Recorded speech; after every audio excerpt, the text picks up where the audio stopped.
How we doing, Full Ride Nation? How we doing today? It's another day. Another question was asked, and another answer will be given. Like I told you, real questions, and we got real answers.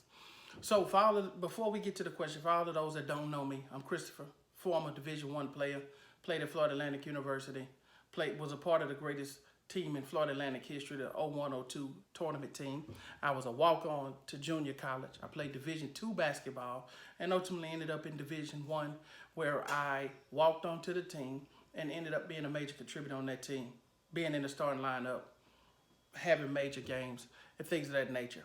So this channel is dedicated to the parents and the players who may not be that highly recruited, that have a bunch of questions on what does it take to play at college? How do I get to college? What should I be working on? Because ultimately, at the end of the day, you're trying to get to college to have your education paid for. Everybody has aspirations to go to the NBA, and there's nothing wrong with that. Play professional, there's nothing wrong with that. But you got to do one step at a time.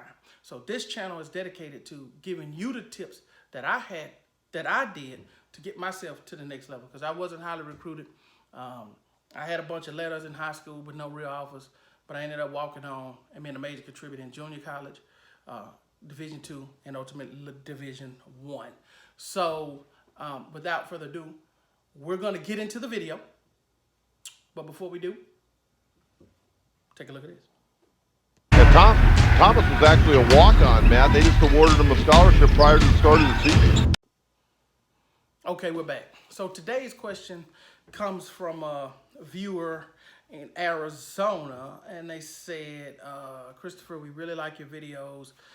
Thank you, it's been very helpful. Well, you're welcome. I'm glad that I'm helping somebody out there. And they say that their kid has a problem with their confidence. When they go to the trainer, they do well, but it doesn't seem like it's translating in the game. What steps should they take to help boost their kids' confidence when playing in the game? Okay, now that's a good question. Okay, so this answer has a lot of different dynamics, but we're gonna delve into it. So hopefully I don't get long-winded here. There's two types of confidence. There's foolish confidence, and then there's real confidence for those that have actually put the work in. So I'm going to answer this question directly right now, and then we'll get into the two types of confidence. So if they're looking good at the trainer, but it's not translating into the game, then my next question to you would be, how much actual game time are they playing? Meaning, are they playing pickup? Are they in open gyms? Because the only way to get better at this game is to play this game. Or are they watching the game on TV? Are they watching your daughter? Is she watching girls basketball? Is she watching guys basketball, college? Is she watching the professionals? Are you taking her to college games? Because the only way to get better at this game is to play it and to watch it. And don't get me wrong, I'm all for trainers and individual working out. All of that is good. But you have to take that and put it in a game. So let me give you an analogy. Individual training is like, let's just say you're a carpenter. Someone teaches you, this is a hammer, this is a screwdriver, this is a nail. The game shows you how to put all that in action. So this hammer, that nail, this wall, boom, boom, boom, boom, boom. But the training will show you this is what a hammer does. You can hit with the hammer, they put that down, the nail. But the game puts all that together in one big bucket. And now you have to use the skills that you learn with the hammer, the skills that you learn with the nail, the skills that you learn with the saw, and put that wall up and do those and get that renovation done. So that's what training does.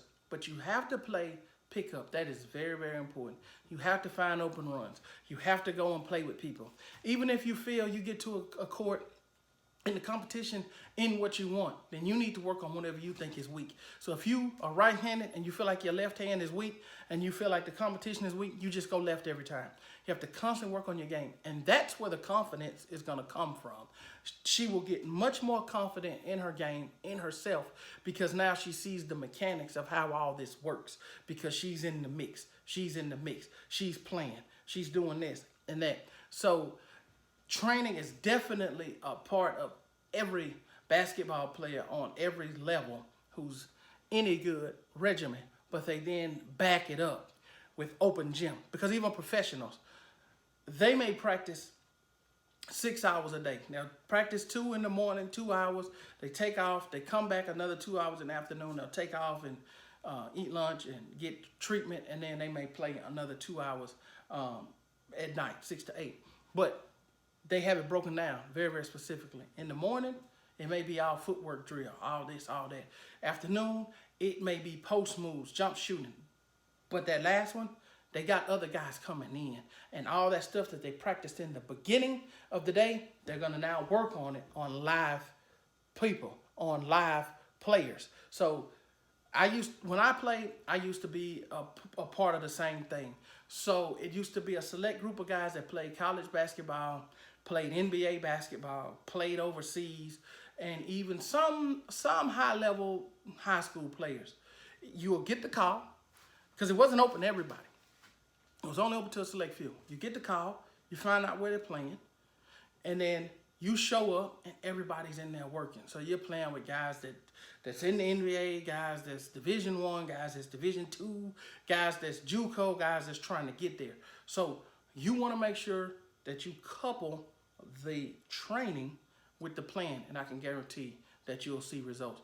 But thanks for the question, and I appreciate it. But what I was saying about foolish confidence versus real confidence, that goes directly into what I'm saying. So everybody knows that fool that doesn't practice, doesn't do anything, but thinks that they can do whatever with very little work. See, those are the ones that get nowhere.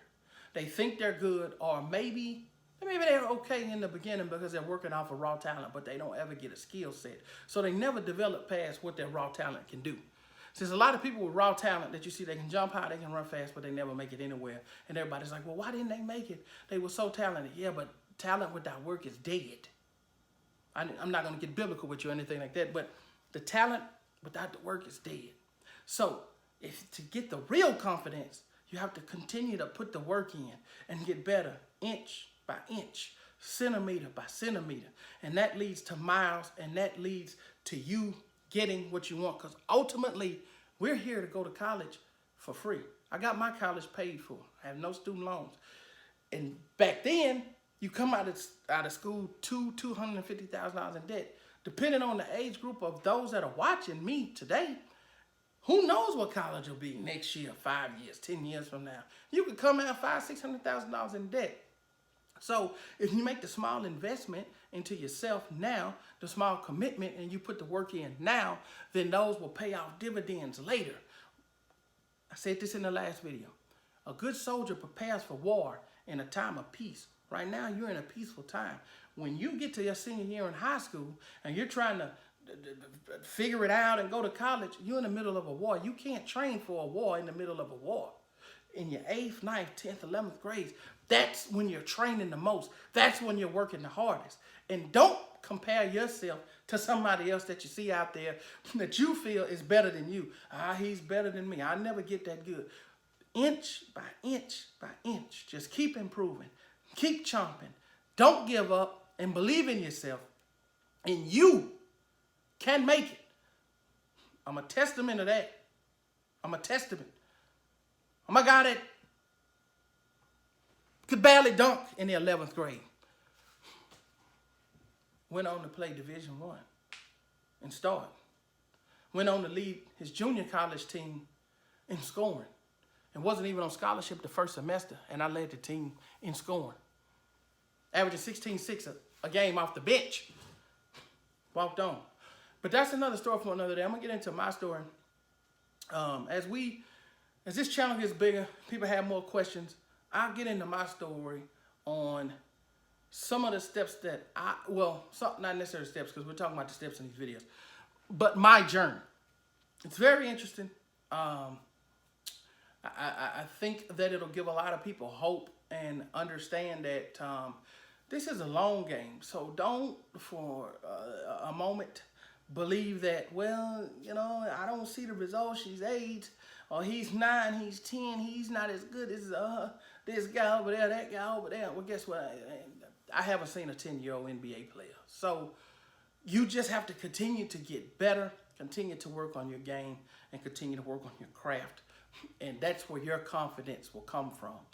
Because for me, even when I was not very good, not at all, I wasn't that good, I believed in myself and I kept working, and my confidence lifted, my confidence got better, and then the next thing you know, I was a force to be reckoned with. But that's it for this video, man. I appreciate y'all tuning in, you know.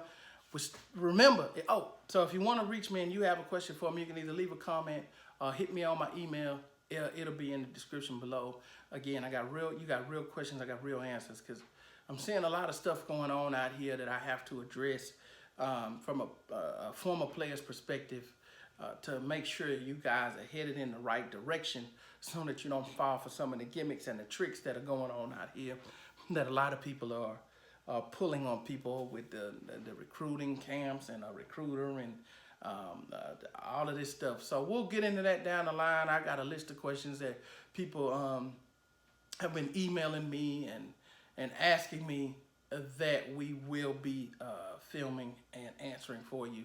So I hope this has been beneficial. And again, Full Ride Nation, you know the drill. Let's compete. I'll see you next time.